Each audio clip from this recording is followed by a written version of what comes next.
Welcome to the Wild Simplicity podcast, the podcast for awakening women who are ready to shed the layers, let go of the clutter, and rediscover their wild and wonderful selves that lie beneath.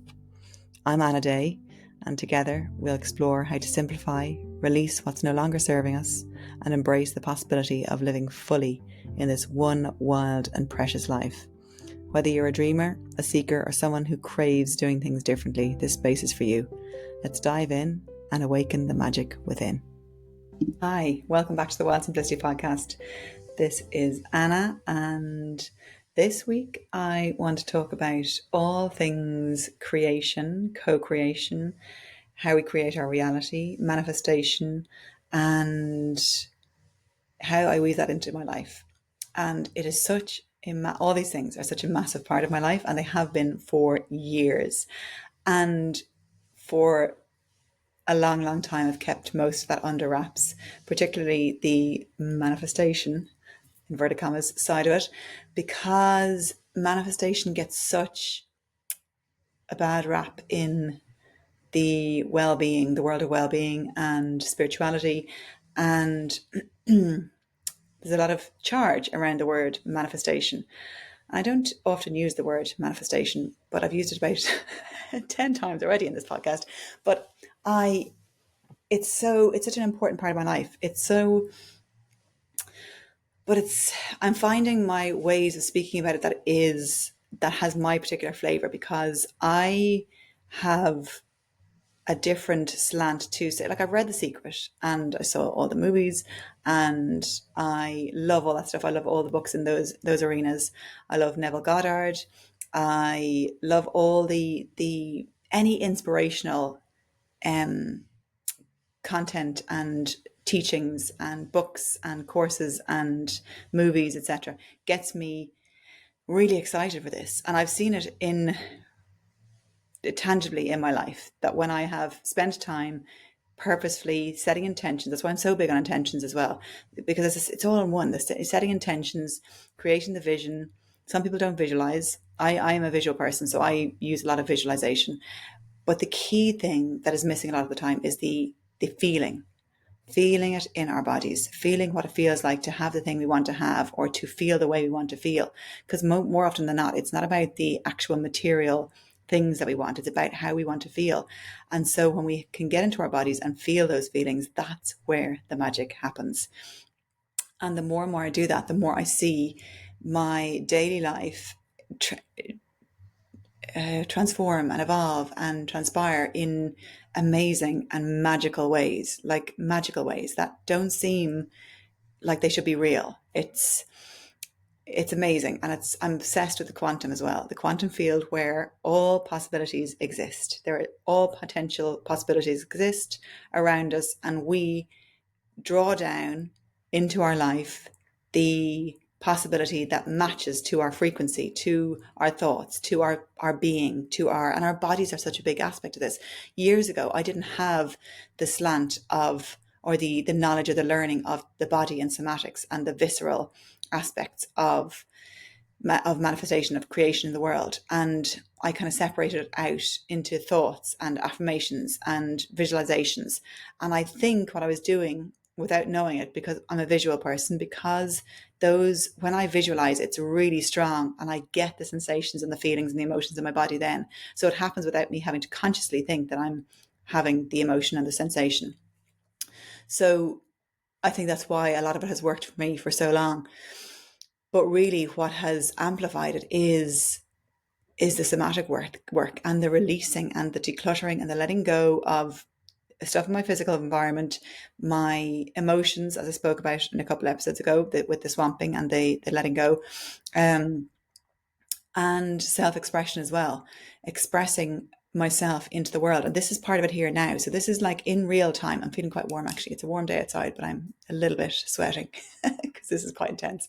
Because it's something I'm so passionate about and something I don't speak about much. And it's much more safer for me to speak about decluttering and simplicity and dropping a few nuggets of creation and co-creation in. But really, the nub of my work is around all of this. It's about the quantum, the possibilities, the miracles, who we are, in the world, who we are being in the world, and what that brings in for us, and what we bring in as a result of that. And it's so exciting, and it's all up in my head at the moment. There's so much that I want to express, and that's, for me, that's why this podcast is so useful for me, because I can speak out what is in my head and what is in my heart and what is in my body and my soul. And then by speaking it out, I start to get more clarity on what is happening for me. I've written it all up in my journals. Journaling for me is so helpful as well. It's really helpful. Speaking it out to friends in voice notes. Hello and thank you to all my friends who do voice notes with me. It's amazing.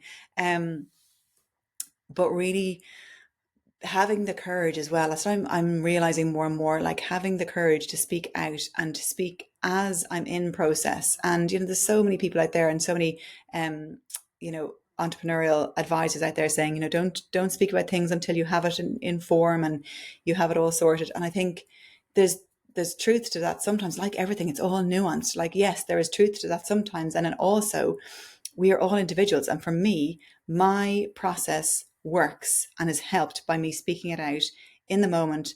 And that's how I gain clarity. And I have such trust now in myself, in the world, in the universe, in my soul, that I know when I'm speaking out, this is what I've been nudged to do today. So I'm doing it.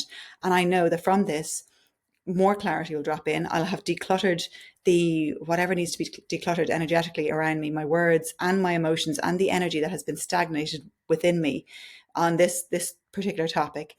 And so having the trust and courage to do that, and the discomfort. So I feel okay, right? But I'm feeling a little warmer than I usually would, and my heart's not beating that fast, actually. So with the practice of doing things over and over, so the more we do things and create those neural pathways. So for me, this podcast has become a weekly event for me now, almost. It's something I do regularly, and it's fine. And now I'm doing them on video, and it's also fine. But now that I'm speaking about this different topic, there's an added element of something else is going on in my body. Like there's a slight heightened sense of awareness because of that. And I really just want to see more women, particularly, but people in the world, in their process. That's what helps me. When I see someone in their process and showing up messily, showing up in the middle of it all, not showing up as the finished product, not showing up as their complete self. And there never is a complete self anyway, right? But like the perceived perfect version of themselves, or when they've got through the messy middle and they're on the other side. I want to see more people in the trenches and in the willing to show up as they're doing the thing and as they are in it. And I more and more look for people like that, who are just being as they are, who's showing up, who are not who haven't got all the most professional setup. But even that's not the thing, because it's more about their energy rather than about, because obviously as people's businesses grow and evolve, they tend to get more a team involved and can get help, and then get their branding and everything starts to look better. And so it's not about that, because that is actually irrelevant. It's about the energy of the person themselves and their willingness to show up as a human and as imperfect. And we're just shown so much out in the world to wait until you're ready, in subtle or not so subtle ways, explicitly or implicitly. And yeah, I don't want to wait anymore. I don't want to be holding back anything anymore. Anyway, this topic for me of creating as we live our lives, and it not being separate to our daily lives. Like, this is now integrated as part of my life, that I wake up in the mornings and I journal. And as you all know, I've spoken about that many times, about morning pages, which I'm still doing. I take gaps every now and then. So over the summer, I took a couple of months gap, and now I'm back doing it every morning again. And it really, really nourishes me, and it declutters the words and whatever's been going on in my mind, whatever's come into my mind overnight, or that swoops in the morning. And then I have a part in it on the third page. I use about half page where I speak to my soul, and that takes me out of my mind and into a different place. There's something else speaks to me that gives me, it's from a real place of calm. It's not that fettered. At the beginning it could tend to be quite like, oh, this is annoying me, that's annoying me, and what am I going to do about this? And it's all up here. But that part where I'm speaking with my soul is so it's calm, and it's centered, it's grounded, and it's very different. So that's one practice. But also I listen to people who, and content that expands me, that inspires me, that reminds me of the magic, reminds me of this co-creation and of the unseen. What is in this unseen world, in the quantum, in the 5D, in the world around us, the energy that we can't see. So I focus myself more on what we can't see than what we can see.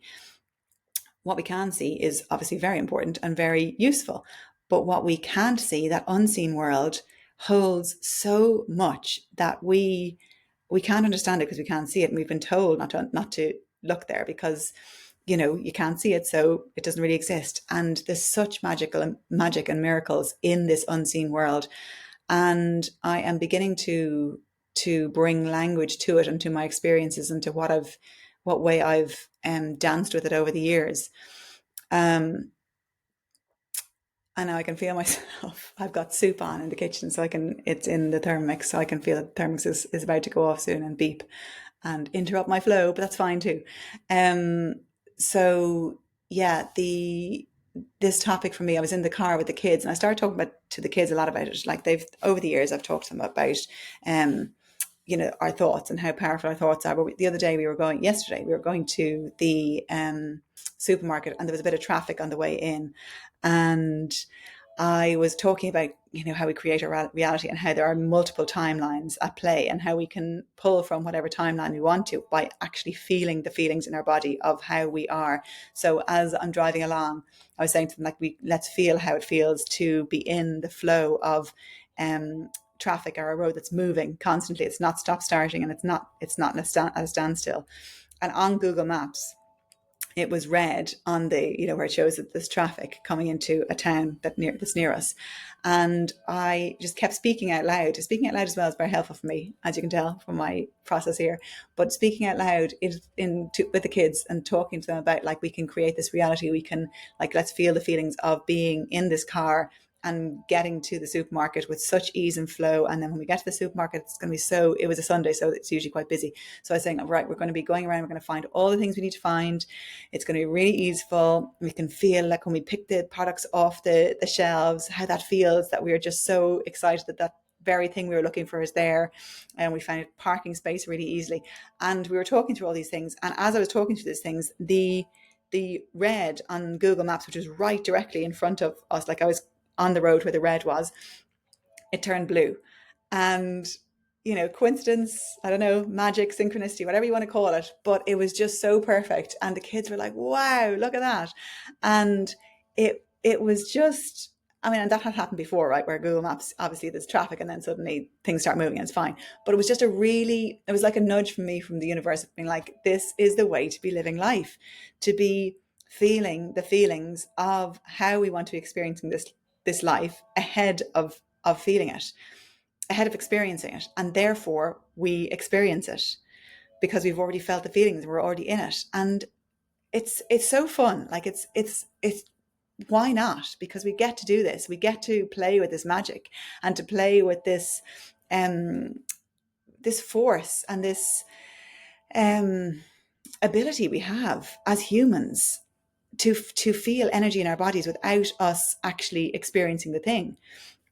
And if you're a visual person, to visualize. And it's just so magical to play with this and to take it lightly. Like, and if something doesn't happen that you want to happen, that's okay too. Like, it's just all a bit of crack. It's all fun. And the more we practice it, the more attuned we are to energy, and the more attuned we are to our bodies, and the more we can conjure up these feelings within us. And it becomes more of a habit and something that we just is part of our life. And yeah, so it's really magical. It's really exciting. And I will talk more on this because it is such a passion for me to be speaking about the unseen world. And that's why I love to talk about when decluttering, that I always say to leave a space, to leave an empty shelf. Now, do I do that in practice myself? Sometimes, not always. I often have an empty shelf and then it gets filled with stuff and then I do it again. So, it's there's no perfect way to do this. Also, my house is not decluttered. It's not. I mean, there's always stuff everywhere, and I think the way I think about decluttering, I'm going on tangent here a little bit, but stick with me. The way I think about decluttering is not that it's an end goal. It is a way of being, similarly to the way of living this way in the quantum field. And with, doesn't mean we're not in our bodies. So we're very, very grounded, centered, earthed in our bodies, because this is our human experience. We are in human form at the moment, right? So it's not to escape this human form and go into like living at a higher consciousness or whatever people would be, wanting to be in a meditative state all the time. No, it's about being here on earth in this body, and allowing the magic to move through us. So when I leave those spaces for, I've talked about energy in my work a lot, like for energetics to shift. And when we move the stuff around us, literally the energy around us shifts because we're moving. All things contain energy. And when we move those things, shifts happen. And then when we leave space, such as an empty shelf or an empty drawer, that creates an opportunity for things to enter our lives, for opportunities or for anything to enter our lives. And similarly with this, with the creating space in our minds and in our energy fields for things to come in, it's just so exciting. It's very difficult to describe and to have the words for it, but there's so much more magic out there and in us and all around us than we were aware of, and so much power in us to create than we are aware of. And it is becoming more and more evident to me, and I'm becoming more and more trusting in it, and more obviously brave and courageous to speak about it. And it's something that is definitely going to be becoming more forefront in my work, and reprogramming our subconscious beliefs and the worlds we live in, of whatever those subconscious beliefs are, because they lead our world, they guide us in our life, and they direct us to in our, that's creation as well. So our subconscious beliefs are creating for us, and we want to replace those with more expansive beliefs and aspects of us that will help us to co-create. I can hear the Thermomix going, my soup is ready, so I'm going to go in. But yeah, I will be back. I'll speak more about this. Let me know your feedback on this. Let me know how you experience synchronicities in life. Like, that's how I think for me, the little bits are the nudges of the synchronicities, such as when I find the exact thing I'm looking for. Like, I was in England there a couple of weeks ago and I wanted to get some Earl Grey decaf, which I really like to have every so often, Twinings in particular. And I was like, okay, went into Waitrose near my husband's family's home, and there was one pack left. I was like, there's going to be one here. I felt the feeling of finding it, and there was one pack. I got the last pack because they usually have the caffeinated one. The decaf is harder to get, and it was there. And even like all those little synchronicities, little magical nudges from the universe, I take in as, oh my gosh, you're here, you've got my back. And numbers as well, when I see repeated numbers as well, I love that as well. And anything at all, seeing little animals that remind you of something, or I don't know, any little nudge you get, like really take it in, and don't like shake it away or brush it off as just being a coincidence. I mean, you can call it coincidence. Coincidence is synchronicity. And the more we notice these things, the more we nod back to the universe and to whatever you want to call it, universe, source, whatever this force and power is around us that is guiding us, leading us. It creates for a much more fun life than the other way, which is like struggle and drudgery and, oh God, blaming everyone around us and life being against us. And I mean, I just don't want to do that anymore. I did that for so long. I don't want to do it anymore. And this is a much more fun way. And it really brings back the playfulness and the joy. And especially with my kids, I love the playfulness of it, of the creation, and what we can just explore and experiment with. Like, so much fun. So I highly encourage you to have a go, please get in touch. Let me know about the synchronicities you experience, about your experiences with manifestation, if that word triggers the hell out of you, or if it's something you've dabbled with. And yeah, please get in touch. I'd love to hear. And I will see you all next time. Thank you so much for listening and for watching. And you can contact me either through Instagram, at Wild Simplicity, or through email. You can email me at hello@anaday.ie. And until next time, take care and let the magic into your lives. Bye-bye. Thank you for joining me on this journey to wild simplicity. If today's episode inspired you to let go, simplify, and reconnect with your truest self, I would love for you to share it and help spread the word. Don't forget to subscribe to the podcast so you never miss an episode, and follow along on Instagram at Wild Simplicity for more inspiration. Remember, life is precious and you have the power to live it fully, freely, and fiercely. Until next time, keep dreaming, keep seeking, and keep embracing the wild possibilities of life.